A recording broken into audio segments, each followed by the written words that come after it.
Hello everyone. Today's topic of discussion would be plant physiology. You also know it by the name of plant biology. In this topic, what we're going to study about is we'll be studying about various life processes, various reactions, and functions of plant and its systems. जैसे हमने human body में human के अलग अलग body systems के बारे में पढ़ा था, अलग अलग प्रोसेसेस के बारे में पढ़ा था, हम यहाँ पे सिमिलरली प्लांट के लाइफ प्रोसेसेस के बारे में पढ़ने वाले हैं और एज अ होल इस टॉपिक को हम कहते हैं plant physiology. So let's have a brief intro. What is plant physiology? एक 3 मार्कर है, डेफिनेशन देख लेते हैं इसके लिए. What is plant physiology? Plant physiology is branch of botany dealing with physiological processes और functions of plant. So plant physiology क्या है? ये बॉटनी का एक ब्रांच है जो कि प्लांट के डिफरेंट पार्ट्स के फंक्शंस के साथ डील करता है. Next, plant physiology deals with different plant structures and there functioning, जैसे कि लीफ, स्टेम, रूट, ये जो स्ट्रक्चर्स हैं और उनकी फंक्शनिंग के बारे में यहाँ पे बात करी जाती है. It enables analysing processes in plants. Plant physiology में हम प्लांट के अलग अलग प्रोसेसेस के बारे में भी एनालाइज करते हैं, जैसे कि फोटोसिंथेसिस, मिनरल न्यूट्रिशन, जो सॉइल से जो मिनरल्स वगैरह एब्जॉर्ब करी जाती है, उस मिनरल्स का क्या होता है, respiration in plants, transportation, plant में जो मिनरल्स वाटर वगैरह को ट्रांसपोर्ट करी जा रही है, जो फूड वगैरह ट्रांसपोर्ट करी जा रही है, वो सब कुछ, plus ultimately plant development, plant के डेवलपमेंट, ग्रोथ वगैरह के बारे में ये सारी चीजें यहीं पे डिस्कस करी जाएंगी. So this is all about your plant physiology. एक एक करके डील करेंगे. So will start with plant parts. Basically आपको पता ही होगा प्लांट सिस्टम की जब हम बात करते हैं, बचपन से आप पढ़ते हुए आ रहे हो, plant system is differentiated into 2 systems, root system, shoot system. Hopefully you remember it, आपने बचपन में पढ़ा होगा. रूट सिस्टम क्या है? प्लांट का वो पार्ट जो जमीन के नीचे होता है, जैसे डायग्राम पे आपको दिख जाएगा, सॉइल के नीचे का जो पार्ट है, रूट वाला जो पार्ट है, उसे हम कहते हैं रूट सिस्टम. और जमीन के ऊपर वाला जो पार्ट है उसे हम कहते हैं शूट सिस्टम. नॉर्मली हम प्लांट को इस हिसाब से डिफरेंशिएट करते हैं 2 सिस्टम्स में, रूट सिस्टम, शूट सिस्टम. ठीक, क्विक रिकॉल हो गया. अब आगे बढ़ते हैं towards various parts of the plant. Plant के अलग अलग पार्ट्स की अगर हम बात करें, प्लांट के टोटल कितने पार्ट्स हैं? प्लांट के मेजर 6 पार्ट्स हैं. Root, will start from the underground. So first basic part of plant is root. Root के बाद आता है स्टेम. ठीक, रूट के ठीक ऊपर वाले पार्ट पे है, शूट सिस्टम का पार्ट है ये, स्टेम. स्टेम के बाद आता है लीव्स, यहाँ पे आपको दिख जाएंगे लीव्स. लीव के बाद आता है फ्लावर. फ्लावर की वजह से फ्रूट और सीड डेवलप होती है. तो जो हमारे प्लांट है वो 6 पार्ट्स में डिवाइड हो जाता है, root, stem, leaf, flower, fruit and seeds. कितने बॉडी सिस्टम्स है प्लांट में? 2, shoot system, root system. Okay, ये एक डिफरेंशिएशन हो गया. अब एक और भी क्लासिफिकेशन है. ये जो प्लांट के 6 पार्ट्स हैं, इनको आप सेक्सुअल असेक्सुअल मैनर में भी डिफरेंशिएट कर सकते हो. जैसे कि फ्लावर, फ्रूट और सीड, ये sexual parts of the plant है. अब आप बोलोगे sexual part of the plant कैसे? क्योंकि फ्लावर में male and female gamete produce होता है, मेल एंड फीमेल पार्ट मौजूद है, तो फ्लावर सेक्सुअल रिप्रोडक्शन में हेल्प करता है. फ्लावर की वजह से सीड फॉर्म होगा और सीड की वजह से चारों तरफ फ्रूट भी बनेगा. तो इस वजह से फ्लावर, फ्रूट और सीड को हम sexual part of the plant कहते हैं. वहीं पे रूट, स्टेम और लीफ को हम असेक्सुअल या फिर vegetative part of the plant भी कहते हैं. अगर आपको याद होगा, जब हम लोग रिप्रोडक्टिव सिस्टम पढ़ रहे थे, वहां पे हमने असेक्सुअल रिप्रोडक्शन मेथड्स में पढ़ा था कुछ वेजिटेटिव प्रोपगेशन, वहां पे हमने ये सारी चीजें डिस्कस करी थी. तो इस चीज को हम याद रखेंगे. प्लांट के जो 6 पार्ट्स हैं, सेक्सुअली असेक्सुअली भी डिफरेंशिएट होते हैं, जहाँ पे रूट, स्टेम और लीफ असेक्सुअल या फिर वेजिटेटिव पार्ट में गिने जाते हैं, और फ्लावर, फ्रूट एंड सीड को हम सेक्सुअल पार्ट में एनालाइज करते हैं या फिर मॉनिटर करते हैं. ठीक, अब एक एक करके एक एक पार्ट को हम डील करेंगे. So first part of plant is root. जब हम रूट की बात करते हैं, इसकी लोकेशन क्या रहेगी? ये अंडर द ग्राउंड मौजूद है, जमीन के नीचे मौजूद है, और ये रूट सिस्टम का पार्ट है. देखते हैं इसके बारे में. What is root? These are underground part of the plant that act as straws absorbing water and minerals from the soil. ये रूट का पहला मेजर फंक्शन है. ये सॉइल के नीचे पाया जाता है, अंडरग्राउंड पार्ट में पाया जाता है प्लांट के. प्लस इसका काम क्या है? ये सॉइल से मिनरल और वाटर को एब्जॉर्ब करता है। एब्जॉर्ब करने के बाद ये कहाँ पहुंचाता है? Towards the various parts of the plant. Diagram में आपको यहाँ पे दिख जाएगा, राइट हैंड साइड पे ध्यान दीजिएगा। ये आपके रूट स्ट्रक्चर्स हैं जो अबव द ग्राउंड है। एनीवेज, ये जमीन से क्या एब्जॉर्ब करेंगे? वाटर और मिनरल्स को एब्जॉर्ब करते हुए कहाँ ट्रांसफर कर देते हैं? स्टेम में ट्रांसफर करेंगे। फिर स्टेम से ये सारी चीजें ब्रांच, फिर ब्रांच से होते हुए लीव्स तक ये पहुंचती है, सारे के सारे मिनरल्स, वाटर एंड ऑल। फिर प्लांट के अलग अलग प्रोसेसेस के सहारे, न्यूट्रिशन के सहारे, फोटोसिंथेसिस के सहारे ये सारे न्यूट्रिएंट्स वगैरह यूटिलाइज होते हैं, जिसकी वजह से प्लांट को ग्रो और डेवलप होने में मदद मिलती है। Next, tiny root hairs stick out of the root helping in absorption. अभी हमने बात करी थी कि रूट क्या करता है? चीजों को एब्जॉर्ब करने में हेल्प करता है, और इस एब्जॉर्प्शन में और एक्स्ट्रा मदद कौन करता है? रूट के जो हेयर्स है। नीचे वाले डायग्राम पे ध्यान दीजिएगा, लेफ्ट हैंड साइड पे ये आपको एक रूट दिख जाएगा। रूट की चारों तरफ यहाँ पे जो फाइन हेयर लाइक स्ट्रक्चर्स आपको दिख रहे हैं, इन्हें हम कहते हैं रूट हेयर्स। ये रूट हेयर्स क्या करते हैं? रूट को मदद करते हैं इन एब्सॉर्प्शन। कैसे? ये रूट का जो सरफेस एरिया है, जो पहुंच है, रीच है, वो बढ़ा देते हैं। ठीक, इसकी वजह से बहुत सारा पानी, बहुत सारे मिनरल्स अलग अलग जगहों से एब्जॉर्ब हो पाती है। रूट हेयर का ये ऑब्जेक्टिव है। नेक्स्ट देखते हैं रूट का और क्या फंक्शन है। Root also help in anchoring the plant in the soil so that it does not fall over. ये एंकर की तरह काम करते हैं। जैसे घर बनाते तो नींव डालते हैं ना, फाउंडेशन डालते हैं, बस वैसे ही ये प्लांट के लिए एक फाउंडेशन की तरह, एंकर की तरह काम करता है, जिसकी वजह से ये जड़ से मजबूती प्रोवाइड करता है, जिसकी वजह से प्लांट गिरेगा नहीं। क्योंकि रूट्स क्या करती है? जमीन में जो अंदर जो मिट्टी, पत्थर, कंकड़ वगैरह उसको जकड़ के रखती है, ताकि पेड़ सीधा सीधा खड़ा रहे। So it acts as an anchor. उसके अलावा और क्या काम हो सकता है? Roots also help in storage of extra food for future use. Roots के पास फूड स्टोरेज की भी एबिलिटी। एग्जाम्पल देख लेते हैं, स्वीट पोटैटो, रेडिश, टर्निप का एग्जाम्पल ले लेते हैं। ये क्या है? ये रूट सिस्टम्स हैं और अपने अंदर फूड को भी स्टोर कर सकते हैं फ्यूचर यूज के लिए, आने वाली जनरेशन के लिए भी ये फूड को स्टोर कर सकते हैं। तो ये भी एक मेजर ऑब्जेक्टिव है। उसके अलावा एक यहाँ पे मेंशन नहीं है, फिर भी आपको शायद पता होगा, root also help in asexual reproduction, vegetative propagation में भी हेल्प करते हैं। एग्जाम्पल अगर आपको याद होगा, स्वीट पोटैटो अगेन एग्जाम्पल में आ जाएगा। तो ये एक एक्स्ट्रा फंक्शन है रूट का, it also helps in reproduction. Next, plant have three types of root system. जब हम रूट की बात करते हैं, रूट के अलग अलग टाइप्स की बात करते हैं, तीन तरह के अलग अलग रूट सिस्टम से नीचे डायग्राम दिए हुए हैं, एक एक करके डील करेंगे। पहला है टैप रूट। टैप रूट आपको दिख जाएगा। टैप रूट का क्या प्रॉपर्टी है? It has a main tap root that is larger and grows faster than the branch roots. ये जो आपको यहाँ पे दिख जाएगा, ये स्टेम है। स्टेम के नीचे ये जो व्हाइट वाला स्ट्रक्चर, ये है टैप रूट। ये टैप रूट या फिर मेन रूट कह सकते हो, और इससे छोटी छोटी फाइब्रस रूट्स ग्रो कर रही हैं, रूट हेयर ग्रो कर रही हैं। तो अगर इस टाइप का स्ट्रक्चर है तो इसे हम कहते हैं टैप रूट। एक और एग्जांपल ले सकते हो, रेडिश, कैरेट, वो भी टैप रूट के एग्जांपल। एक मेन रूट और उससे छोटे छोटे हेयर लाइक स्ट्रक्चर्स, यही टैप रूट की निशानी है। नेक्स्ट आते हैं fibrous roots. Fibrous root as the name suggest, with all roots about the same size plus these are fibrous in nature। जैसे डायग्राम में आपको यहाँ पे दिख जाएगा फाइब्रस रूट्स। ये जो रूट्स हैं लगभग एक साइज के होते हैं, प्लस फाइबर जैसे होते हैं, रूट हेयर जैसे होते हैं, चारों तरफ फैले हुए रहते हैं। जितने भी आपके मोनोकॉट प्लांट्स हैं, जैसे कि गेहूं का एग्जाम्पल ले लीजिए, चावल का एग्जाम्पल ले लीजिए, उसमें आपको ये फाइब्रस रूट्स दिखेंगे। नेक्स्ट आते हैं एडवेंटेजियस रूट्स। एडवेंटेशियस रूट्स क्या है? Roots that form on any plant part other than the roots. Adventitious roots वो रूट्स हैं जो रूट सिस्टम से हट के अलग जाके प्लांट के अलग अलग पार्ट से डेवलप होते हैं। जैसे इस डायग्राम पे अगर आप ध्यान दो, ये यहाँ पे स्टेम है और इस स्टेम से ये पार्ट एक्स्ट्रा रूट्स ग्रो कर रही हैं। अगर ये रूट्स स्टेम से, लीव से, या फिर कोई प्लांट के अलग अलग पार्ट से अगर ये ग्रो करती है apart from the root system, तो इस टाइप के रूट्स को हम क्या कहते हैं? Adventitious roots. एडवेंटिशियस रूट्स का काम क्या है? ये रूट सिस्टम को एक्स्ट्रा सपोर्ट प्रोवाइड करती है। ऑलरेडी रूट सिस्टम है, लेकिन ये अलग से एक्स्ट्रा रूट सिस्टम है जो कि सपोर्ट प्रोवाइड करती है प्लांट को। ठीक, so these are roots and its various types. अब इसमें से प्री के भी क्वेश्चन आ सकते हैं, मेंस के भी क्वेश्चन आ सकते हैं। प्री में जैसे रूट के अलग अलग फंक्शंस हैं, वो आपको पूछ लिए जाएंगे, या फिर तीन चार एग्जाम्पल दे देंगे, क्वेश्चन ऑप्शन दे देंगे, फिर इसमें से पूछेंगे which of the following is a tap root, which of the following is a fibrous root. ऐसे क्वेश्चन आ सकते हैं।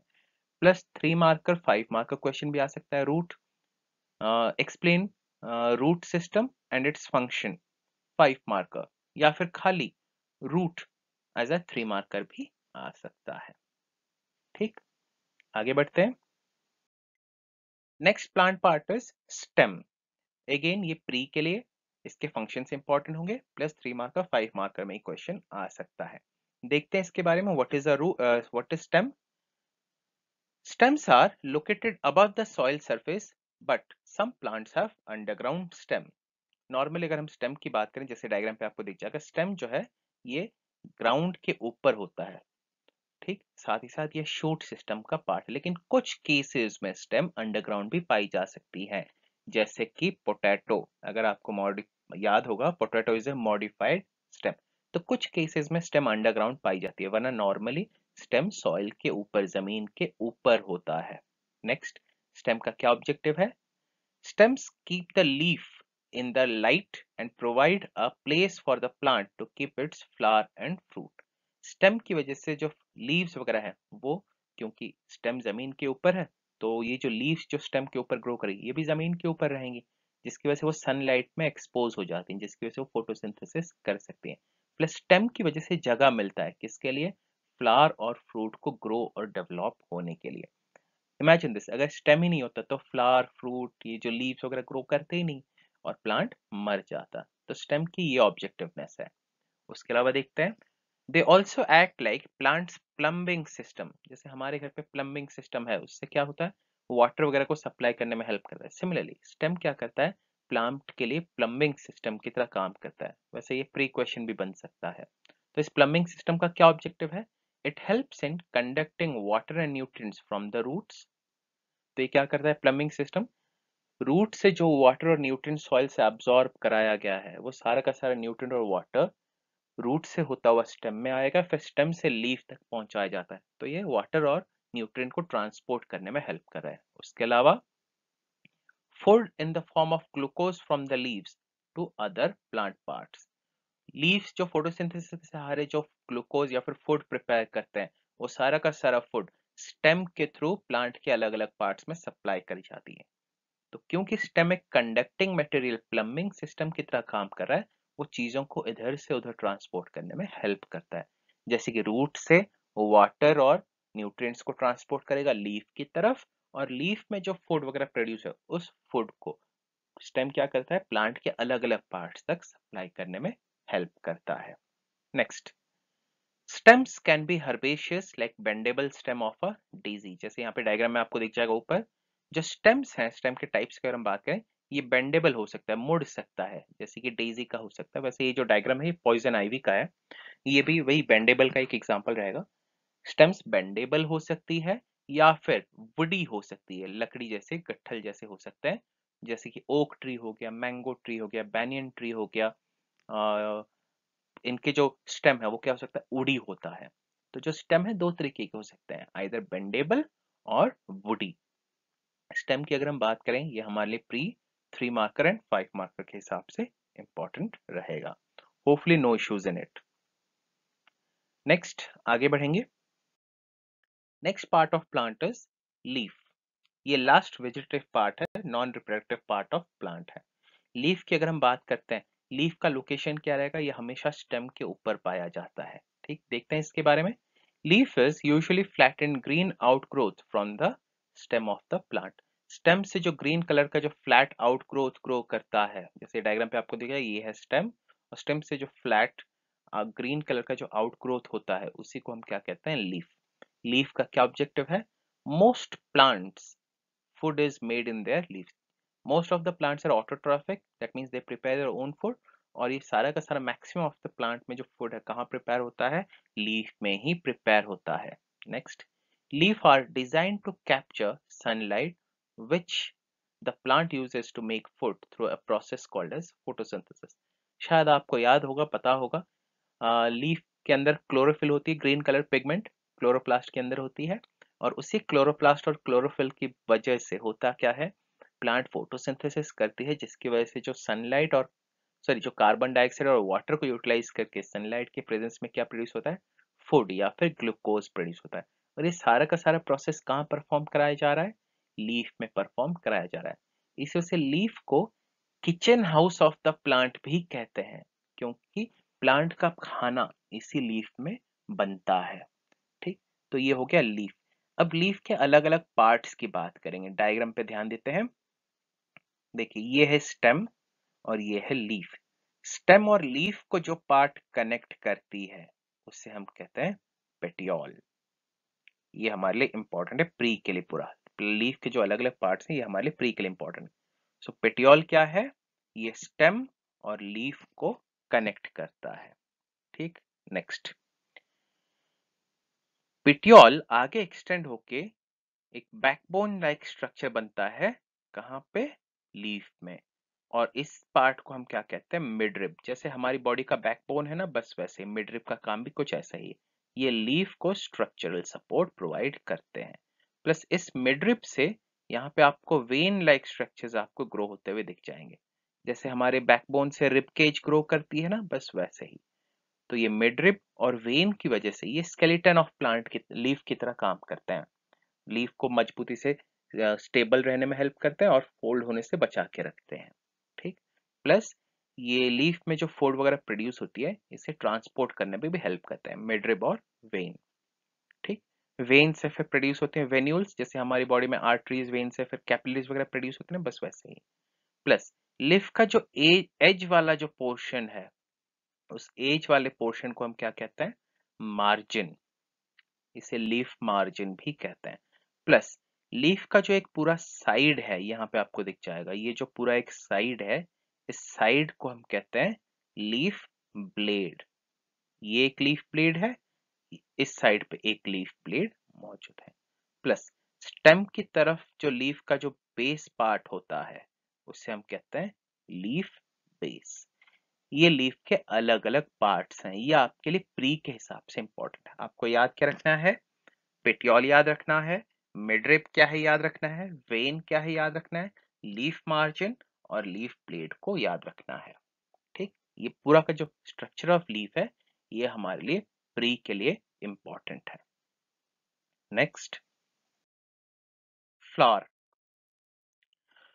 जब हम फ्लावर की बात करते हैं, यहाँ से reproductive part of the plant शुरू हो जाता है, क्योंकि फ्लावर में मेल फ्लावर फीमेल फ्लावर होता है।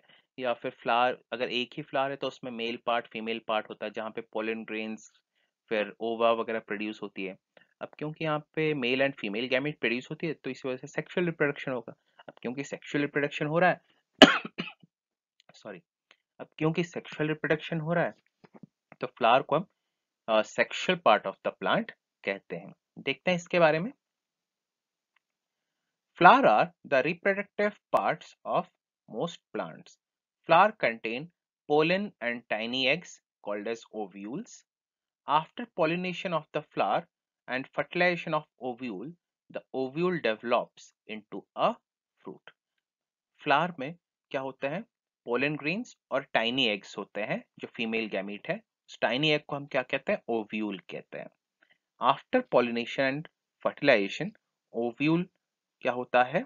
ओव्यूल के डेवलप होके क्या बन जाता है? फ्रूट बन जाता है।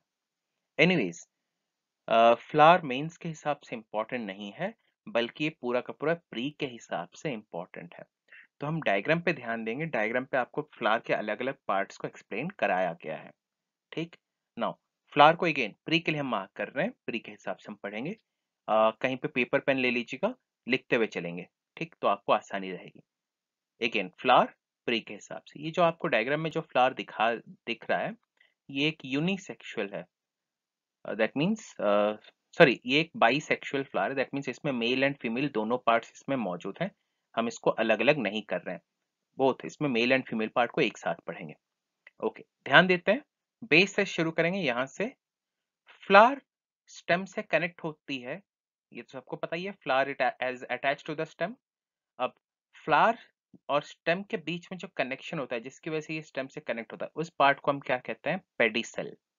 देख जाएगा, a stem that supports a single flower and transports food and water। तो पेडिसल का काम क्या है? ये स्टेम और फ्लावर को कनेक्ट करके रखता है, पेडिसल। जैसे लीफ के लिए था ना पेटियोल, वैसे फ्लावर के लिए क्या है? पेडिसल। इसको हम मार्क करेंगे। ठीक, नेक्स्ट, पेडिसल के बाद थोड़ा सा लेफ्ट हैंड साइड पे चलते हैं, आपको ये दिख जाएगा सेपल। देख गया सेपल? सेपल का काम क्या है? Protects flower before it opens, या फिर कली, या फिर जो बर्ड जिसे हम कहते हैं ना, बर्ड या फिर कली, जब फ्लावर खिला हुआ नहीं होता है, ठीक, उस कली के ऊपर आपने देखा होगा एक ग्रीन कलर की कवरिंग होती है। उस ग्रीन कलर की कवरिंग को हम क्या कहते हैं? सेपल। जब फ्लावर खिल जाता है, पूरी तरह से खुल जाता है, तो ये सेपल नीचे की तरफ मुड़ जाती है। यहाँ पे आपको डायग्राम में दिख जाएगा। ठीक, हल्का सा फेडेड है, ग्रीन कलर का होता है। जैसे रोज का एग्जाम्पल अगर लें, रोज के नीचे आपने देखा होगा थोड़ी सी फोल्ड होकर रहती है वो ग्रीन कलर की कुछ, तो उसी को हम कहते हैं सेपल। काम क्या है? बर्ड और फ्लावर को कवर करके रखता है। ठीक, फिर नेक्स्ट आते हैं पेटल्स। हिंदी में शायद पंखुड़ियां कहते हैं। ठीक, पेटल्स की अगर हम बात करें, इनका क्या काम है, देखते हैं। पेटल्स, ये मॉडिफाइड लीव्स होती हैं। These are modified leaves that have unique shape and colour. और इसका काम क्या है? ये पॉलिनेटर्स, इंसेक्ट को अट्रैक्ट करती हैं पॉलिनेशन के लिए। साथ ही साथ जब फ्लावर बड स्टेज में होता है, जब डेवलप हो रहा होता है, तो ये क्यूशनिंग या फिर प्रोटेक्शन भी प्रोवाइड करते हैं। तो वापस से, पेटल क्या है? ये लीफ का एक मॉडिफिकेशन है। ये कलरफुल होती है। इसका काम क्या है? पॉलिनेटर्स या फिर इंसेक्ट को अट्रैक्ट करने में हेल्प करते हैं। उसके अलावा ये बर्ड को प्रोटेक्ट भी करते हैं। ठीक, अब मेल एंड फीमेल पार्ट की तरफ बढ़ेंगे। मेल पार्ट ऑफ फ्लावर को हम कहते हैं स्टेमन। वहीं पे राइट हैंड साइड पे देखिएगा, फीमेल पार्ट को हम कहते हैं पिस्टल या फिर पिस्टल। दोनों स्पेलिंग सही है, PISTIL भी सही है। सो मेल पार्ट को हम स्टेमन कहेंगे, फीमेल पार्ट को पिस्टल कहेंगे। एक एक करके डील करेंगे। पहले हम डील करेंगे मेल पार्ट को। मेल पार्ट को हम क्या करें? स्टेमन। यहाँ पे आपको दिख जाएगा स्टेमन। ये जो आपको लॉन्ग स्ट्रक्चर ये आपको दिख रहा है, ये पूरा का पूरा है स्टेमन। स्टेमन के अगेन दो पार्ट्स हैं, एक है एंथर, दूसरा है फिलामेंट। एक एक करके देखते हैं। नीचे ध्यान दिए, ये जो आपको लॉन्ग स्ट्रक्चर आपको दिख रहा है, पतला सा एक स्ट्रक्चर यहाँ पे मौजूद है, ये थ्रेड लाइक स्ट्रक्चर को हम कहते हैं फिलामेंट। फिलामेंट का काम क्या है? ये एंथर को फ्लावर के साथ कनेक्ट करने में हेल्प करता है। ये है फिलामेंट। ठीक, नेक्स्ट आते हैं एंथर। ये जो यहाँ पे आपको जो स्ट्रक्चर दिख रहा है, ये है anther. By the way, anther is primary male sex organ for flower. इसे हम याद रखेंगे। एंथर क्या है? प्राइमरी मेल सेक्स ऑर्गन है। किसके लिए? फ्लावर के लिए। ठीक, नेक्स्ट, ये मेल सेक्स ऑर्गन की क्यों है? क्योंकि ये प्रोड्यूस करता है पोलन या फिर पोलन ग्रेन्स। तो ये आपके लिए एक प्री क्वेश्चन बन गया। Primary male sex organ of flower क्या है? एंथर। क्या प्रोड्यूस करता है? Pollen grains. ठीक, तो male sex gamete of flower क्या है? Pollen grain. ठीक, तो ये हो गया anther. Anther by the way 3 marker question बन सकता है, प्लस पोलन ग्रेन भी 3 मार्कर बन सकता है। पोलन ग्रेन क्या है? प्लांट या फिर फ्लावर का मेल गैमीट है। नेक्स्ट आते हैं पिस्टल की तरफ, female part of the flower. Okay, pistol की जब हम बात करते हैं, पिस्टल 3 पार्ट्स में डिवाइड हो जाती है। स्टिग्मा, जो ऊपर का जो पार्ट है स्टिग्मा, फिर उसके बाद आता है स्टाइल, फिर लास्ट में ये आपको जो पिक्चर जैसा एक मटके जैसा जो आपको स्ट्रक्चर दिखेगा, इसे हम कहते हैं ओवरी। ठीक, ये तीनों जब मिल जाते हैं तो बनता है फीमेल पार्ट ऑफ प्लांट, जिसे हम कहते हैं पिस्टल। एक एक करके देखेंगे। पहला है स्टिग्मा। सबसे ऊपर वाला जो पार्ट है उसे हम कहते हैं stigma. It is a sticky bulb that catches pollen grains. Pollination के दौरान एंथर में जो पोलन ग्रेन्स प्रोड्यूस होती है, वो एंथर से ट्रांसफर हो जाती है स्टिग्मा में। अब स्टिग्मा के ऊपर एक स्टिकी गोंद जैसा स्ट्रक्चर होता है, गम गोंद जैसे ग्लू होता है ना, वैसा एक चिपचिपा सा मटेरियल होता है, जो कि पोलन ग्रेन को स्टिक होने में हेल्प करती है। ठीक, फिर यहां से पोलन ग्रेन्स एंटर हो जाती है स्टिग्मा से होते हुए स्टाइल के अंदर। ठीक, ये वाला जो पार्ट है स्टाइल। फिर स्टाइल से होता हुआ ये पोलन ग्रेन कहाँ एंटर हो जाएगा? ओवरी के अंदर। ये जो यहाँ पे पॉट लाइक स्ट्रक्चर है, मटका जैसा स्ट्रक्चर है या फिर ओव्यूलर स्ट्रक्चर है, इसे हम कहते हैं ओवरी। अलग अलग प्लांट में, अलग अलग फ्लावर में अलग अलग शेप रहेगा। ओके, इस ओवरी के अंदर एंटर हो जाएगा। ये जो ओवरी है, ये female reproductive part of plant है। जैसे एंथर क्या था? Primary male sex organ. Similarly ovary क्या होगा? प्राइमरी फीमेल सेक्स ऑर्गन, लेकिन किसके लिए? फ्लावर के लिए। ठीक, ओके, इस ओवरी के अंदर फीमेल गैमीट्स होती हैं। फीमेल गैमेट को हम क्या कहते हैं? ओव्यूल। ये डायग्राम में आपको दिख जाएगा, ये यहाँ पे जो green green dot like structures आपको दिख रहे हैं ना, ये एग है या फिर ओव्यूल है। अब होता ये है, जो पोलन ग्रेन एंटर हुआ है वो इस ओव्यूल के साथ फ्यूज होगा या फिर फर्टिलाइज होगा। फर्टिलाइज होने के बाद ये जो ओव्यूल है कन्वर्ट हो जाता है सीड में। जैसे एनिमल में क्या होता है, male and female gamete fuse होगा और बनेगा जाइगोट। सिमिलरली प्लांट में क्या होगा, जब मेल और फीमेल गैमेट फ्यूज होंगे तो बनेगा सीड। और उस सीड के चारों तरफ क्या मौजूद रहता है, फ्रूट होता है ना। जैसे मैंगो का एग्जांपल ले लो, एप्पल का एग्जांपल, बीच में सीड है, चारों तरफ फ्रूट है। फ्रूट क्या होता है, ये जो ओवरी है, यही ओवरी फर्टिलाइजेशन के बाद स्वेल कर जाती है, सूज जाती है। ठीक, यही ओवरी क्या होगी, ऐसे स्वेल कर जाएगी। स्वेल करने के बाद ये बन जाती है फ्रूट, और जो सीड है ये फ्रूट के अंदर मौजूद। सो ये हो गए आपके फ्लावर के अलग अलग पार्ट्स। ठीक, इसे हम प्री के लिए मार्क करेंगे, प्लस इसमें जो एंथर और जो ओवरी वाला पार्ट है इसे हम मेंस के लिए मार्क करेंगे 3 मार्कर के लिए। Next, fruit. फ्रूट क्या है, fruit provides a covering for seeds. Fruit can be fleshy like an apple or can be hard like a nut. वैसे फ्रूट बनता कहाँ से है, जब ओवरी स्वेल हो जाती है, सूज जाती है, स्वेल कर जाती है, तो ये बन जाता है फ्रूट। ये फ्लैशी हो सकता है एप्पल के जैसा, या फिर जैसे यहाँ पे डायग्राम में देखा लीची जैसा, या फिर हार्ड हो सकता है जैसे नट, जैसे आलमंड के चारों तरफ जो कवरिंग होती है वो हार्ड हो सकता है। तो फ्रूट कैन बी सॉफ्ट और it can be hard. Next, seed क्या है, seeds contain new plant, seed forms in the fruit. Seed क्या होता है, ये अंदर में मौजूद रहता है फ्रूट के अंदर। और सीड बनता कैसे है, जब male and female part of the flower, male and female gamete of the flower जब फ्यूज होती है, फर्टिलाइज होती है, तब सीड बनता है। ठीक, so with this we are done with the parts of the plant. कल प्लांट के अलग अलग लाइफ प्रोसेसेस हम पढ़ेंगे।